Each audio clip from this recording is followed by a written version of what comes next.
Head മാസ്റ്റർക്കും പ്രിയപ്പെട്ട അധ്യാപകർക്കും എൻ്റെ കൂട്ടുകാർക്കും ചേച്ചിമാർക്കും ചേട്ടന്മാർക്കും മാതാപിതാക്കൾക്കും എൻ്റെ വിനീത കൂപ്പുകൈ. ഒരു ശിശുദിനം കൂടി വന്നണിയുകയാണ്. എല്ലാ വർഷവും നവംബർ 14-നാണ് നാം ശിശുദിനം ആഘോഷിക്കുന്നത്. ഇന്ത്യയുടെ ഒന്നാമത്തെ പ്രധാനമന്ത്രിയായിരുന്ന ജവഹർലാൽ നെഹ്റുവിൻ്റെ ജന്മദിനമാണ് നാം ശിശുദിനമായി ആഘോഷിക്കുന്നത്.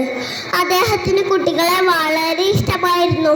കുട്ടികൾ അദ്ദേഹത്തെ സ്നേഹത്തോടെ വിളിച്ചിരുന്നത് ചാച്ചാജി എന്നായിരുന്നു. അദ്ദേഹം കുട്ടികളുടെ ഉയർച്ചയ്ക്ക് വേണ്ടി നിരവധി പദ്ധതികൾ നടപ്പിലാക്കി. ആധുനിക ഇന്ത്യയുടെ ശില്പി എന്നാണ് അദ്ദേഹത്തെ അറിയപ്പെട്ടിരിക്കുന്നത്. അദ്ദേഹം നല്ലൊരു എഴുത്തുകാരനും പ്രാസംഗികനുമായിരുന്നു. ഇന്ത്യയെ കണ്ടെത്തലാണ് അദ്ദേഹത്തിൻ്റെ ഏറ്റവും പ്രശസ്തമായ കൃതി.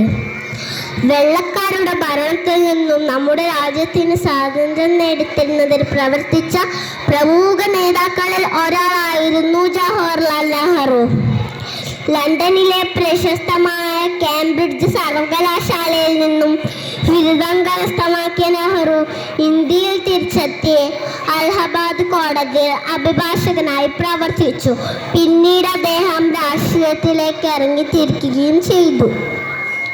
ഇന്ത്യക്ക് സ്വാതന്ത്ര്യം ലഭിച്ചപ്പോൾ ജവഹർലാൽ നെഹ്റു ഇന്ത്യയുടെ ഒന്നാമത്തെ പ്രധാനമന്ത്രിയായി സ്ഥാനമേറ്റതിന് ശേഷം കുട്ടികളുടെ ഉന്നത വിജയത്തിന് നവീനമായ ആശയങ്ങളാണ് നടപ്പിലാക്കിയത്. എല്ലാവർക്കും എൻ്റെ ശിശുദിനാശംസകൾ നേർന്നുകൊണ്ട് ഞാൻ എൻ്റെ വാക്കുകൾ നിർത്തുന്നു.